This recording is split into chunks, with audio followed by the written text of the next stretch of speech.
ओम श्री गुरुभ्यो नमः। हरिः ओम। ओम नमो भगवते वासुदेवाय। ओम श्री कृष्णाय परब्रह्मणे नमः। अथ श्रीमन्नारायणीयम् एकचत्वारिंशत्तमं दशकम् पूतना शरीरदाहवर्णनम् बालकलालनेन यशोदादीनामानन्दवर्णनम् च व्रजेश्वरशौरिवचो निशम्य समाव्रजन्नध्वनिभीतचेताः निःशेषतरुन्निरीक्ष्य कञ्चित् पदार्थं शरणं गतस्त्वाम्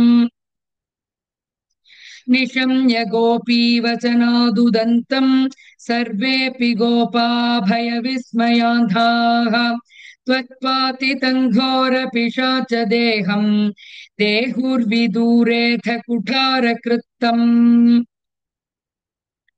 त्वत्पीतपूतस्तनतच्छरीरात् समुच्चलन्नुच्चतरो हि धूमः शङ्कामधादागरवः किमेषः किञ्चान्दनो गौल्गुलवोऽथ वेति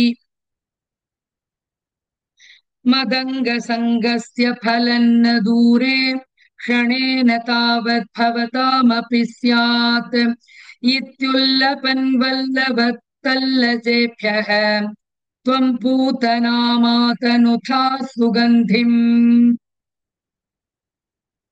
चित्रम् पिशाच्यानहतः कुमारः चित्रम् पुरैवा कथिशौरिनेदम् इति प्रशंसन् किल गोपलोकः भवन्मुखालोकरसेऽन्यमाङ्क्षीत् दिने दिनेऽथ प्रतिवृद्धलक्ष्मीः अक्षीणमाङ्गल्यशतो व्रजोऽयम् भवन्निवासादैवासुदेव प्रमोदसान्द्रः परितो विरेजे गृहेषु ते कोमलरूपहासमिथः कथा सङ्कुलिताः कमन्यः वृत्तेषु कृत्येषु भवन्निरीक्षा समागताः प्रत्यहमत्यनन्दन्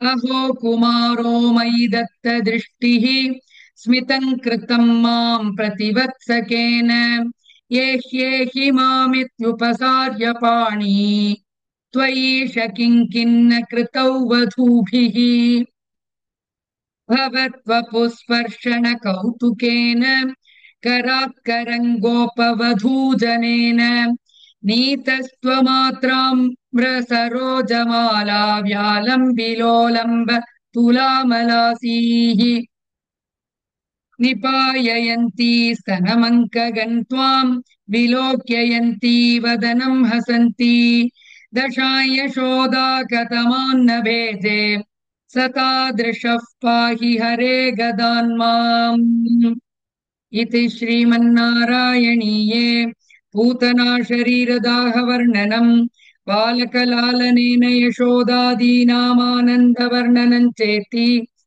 एकचत्वारिंशत्तमं दशकं समाप्तम्।